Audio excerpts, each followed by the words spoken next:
क्या ये सारे सिंबल्स आपको डराते हैं? इन सबको देख के मैथ्स से डर लगता है?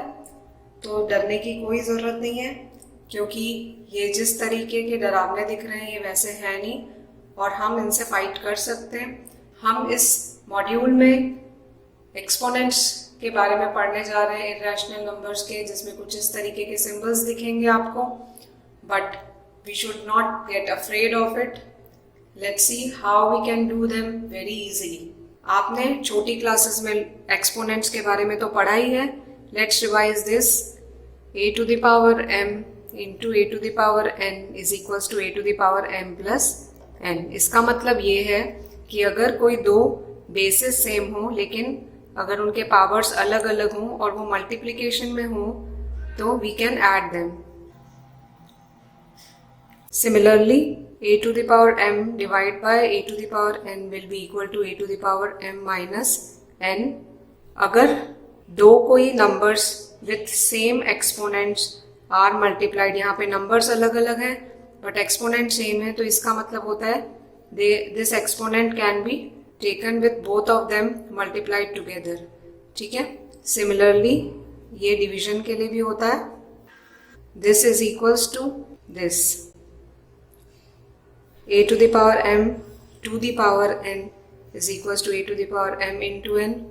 ये सारे रूल्स हम देख चुके हैं 8th क्लास में। I am just revising it. Anything to the power 0 is 1।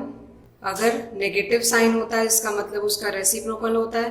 तो इससे हम एक और चीज़ डिराइव कर सकते हैं कि अगर कोई फ्रैक्शन में नंबर है और अगर यहाँ पे नेगेटिव साइन है, तो हम साइन को पॉजिटिव करने के लिए बेस को रेसिप्रोकेट करते हैं। जब ये उल्टा होता है तो यहाँ का साइन चेंज हो जाता है।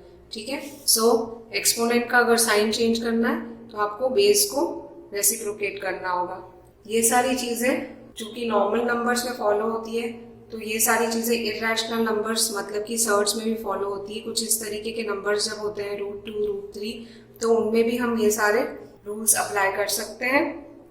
आपको एक और चीज़ बतानी है कि जब भी जो रूट साइन होता है, तो रूट साइन का मतलब होता है कि यहाँ पे 2 जो है वो लिखा हुआ है इस रूट के अंदर। अगर कुछ नहीं लिखा हुआ है मतलब ये 2 है, और अगर यहाँ पे 3 लिखा हुआ है मतलब इसका मतलब होता है क्यूब रूट।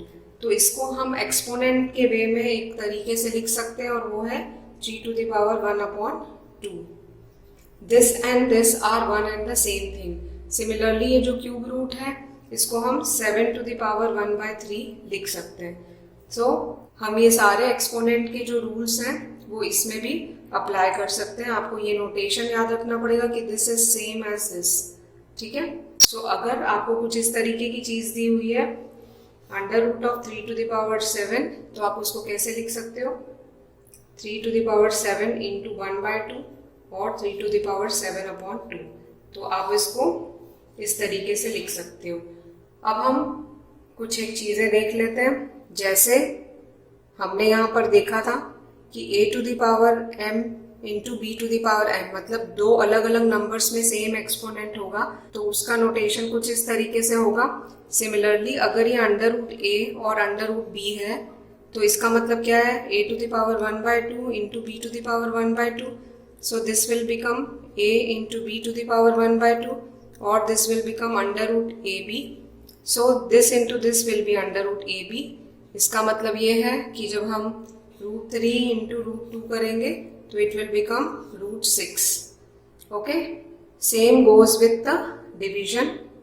डिवीजन में भी ऐसा ही होगा कि √a/√b will become √a/b। So these two things you remember. Next you have seen the identities a plus b into a plus b is equals to a square plus 2ab plus b square. This you know. Similarly, if it is √a plus √b whole square, so you can do it in the same way. It will be √a square plus 2 into a into b plus b square. So it will be a because the square of √a will be a. √a into √a will be a, and √b into √b will be b. So this is like this. Similarly, √a minus √b will be what? a minus 2ab plus b, and root a plus root b into root a minus root b will be a minus b, because under root a square minus b square is what? Root, and the square will be cancelled out and this will become this. So these identities you can either learn or you can just solve it and see what it comes out to be. So this will help you to solve the exercises which relates to the exponents.